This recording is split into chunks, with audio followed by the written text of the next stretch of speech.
High all, ಇದು Monday vlog.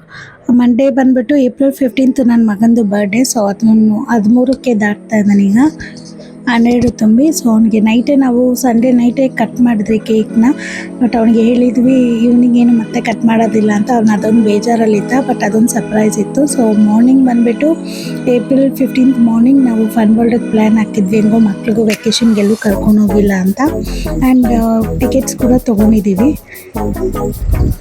But ತುಂಬ rush ಇತ್ತು. ಆದರೆ ಇಲ್ಲಿ ಬಂದುಬಿಟ್ಟು ಇವಾಗ ಲೀವ್ಸ್ ಇದೆ ಅಲ್ವಾ, ಮಕ್ಕಳಿಗೆಲ್ಲ ರಜೆಗಳಿದೆ. ಸೊ ಎಲ್ಲರಿಗೂ ಇಲ್ಲಿ ತುಂಬ ರಶ್ ಇತ್ತು. ಸೊ ಇಲ್ಲಿ 2 ಕಾಂಬೋ ಇದೆ. And water world, fun world, dry games, water games ಅಂತ. ಸೊ ಅಡಲ್ಟ್ಸ್ಗೆ 1200 ಆಗುತ್ತೆ, ಮಕ್ಕಳಿಗೆ 1000 ಆಗುತ್ತೆ. ಅದು ಅಬೌವ್ ಏಜ್ ಮೇಲೆ ಡಿಪೆಂಡ್ ಆಗುತ್ತೆ. ಇದನ್ನೆಲ್ಲ ನಾನು ಆಡೋಕ್ಕೆ ಹೋಗಿಲ್ಲ, ನನಗೆ ಇದೆಲ್ಲ ತೀರಾ ಭಯ ಆಗುತ್ತೆ. ನನ್ನ ಮಗ ಅಂತೂ ವಾಟರ್ ವರ್ಲ್ಡಲ್ಲಿ ತುಂಬ ಎಂಜಾಯ್ ಮಾಡ್ದ. ಸೊ ಈ ಬಿಸಿಲಿರೋದ ಕಾರಣದಿಂದ ಇಲ್ಲಿ ವಾಟರ್ ವರ್ಲ್ಡ್ಗೆ ಬಂದು ತುಂಬ ಆಡೋದು ಜಾಸ್ತಿ. ಮತ್ತು ತುಂಬ ಬಿಸಿಲಿರುತ್ತೆ. ಸೊ ಹೀಗೆ ಆಟ ಆಡಿಕೊಂಡು ಅಲ್ಲೇ ಊಟಕ್ಕೆಲ್ಲನೂ ಸಿಗುತ್ತೆ. ಸೊ ಊಟ ಮಾಡಿಕೊಂಡು ಮತ್ತೆ ಬಂದು ಆಟ ಆಡ್ತಿದ್ದಾರೆ. ಸೊ ಇದು ಮುಗಿಸ್ಕೊಂಡು 5 o'clockವರೆಗೂ ಇರುತ್ತೆ ವಾಟರ್ ವರ್ಲ್ಡ್. ಅದಾದಮೇಲೆ ಮತ್ತೆ ನಾವು ಡ್ರೈ ಗೇಮ್ಸ್ಗೆ ಆಡ್ಬೋದು. ಅನ್ಲಿಮಿಟೆಡ್, ನೀವು ಎಷ್ಟು ಬೇಕಾದ್ರೂ ಆಡ್ಬೋದು ಇದನ್ನು. ನೋಡಿ, ನಾನು ಇದಕ್ಕೆಲ್ಲ ಹೋಗೋದಿಲ್ಲ, ಹೋದರೆ ಮುಳುಗೋಗ್ತೀನಿ ನೀರಲ್ಲಿ ಅಂತ. ಬಟ್ ನೋಡಿ ಅವ್ನು ಹಿಂಗೆ ಹೋಗ್ತಿದ್ದಾನೆ.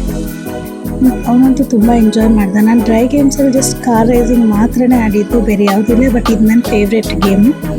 ಸೊ ಈವ್ನಿಂಗ್ ಆದಮೇಲೆ ನಾವು ಕೇಕ್ ತೊಗೊಳಕ್ಕೆ ಬಂದಿದ್ವಿ ಮಗನಿಗೆ. ಸೊ ವರ್ಷ ಒಂದೊಂದು ಥರ ಕಾಂಬೋ ಮಾಡ್ತೀನಿ ನನ್ನ ಮಗನ ಬರ್ಡೇಗೆ.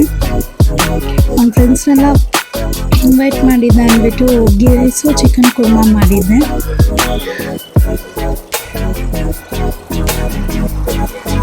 ಅವ್ರ ಫ್ರೆಂಡ್ಸ್ ಎಲ್ಲರೂ ಬಂದಿದ್ದಾರೆ ಅಂತ ಅವ್ನು ಆಟ ಆಡ್ತಿದ್ದಾನೆ ಇವಾಗ ಕೆಳಗಡೆ. ಸೊ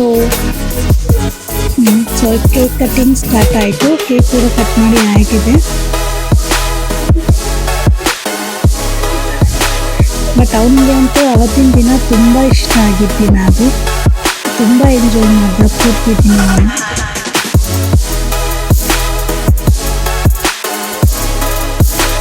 ಸೊ ಇದೆಲ್ಲ ಆದಮೇಲೆ ಎಲ್ಲ ಮಕ್ಕಳು ಕುತ್ಕೊಂಡು ಊಟ ಮಾಡಿದ್ರು. ಸೊ ಊಟ ಆದಮೇಲೆ ದ ಎಂಡ್.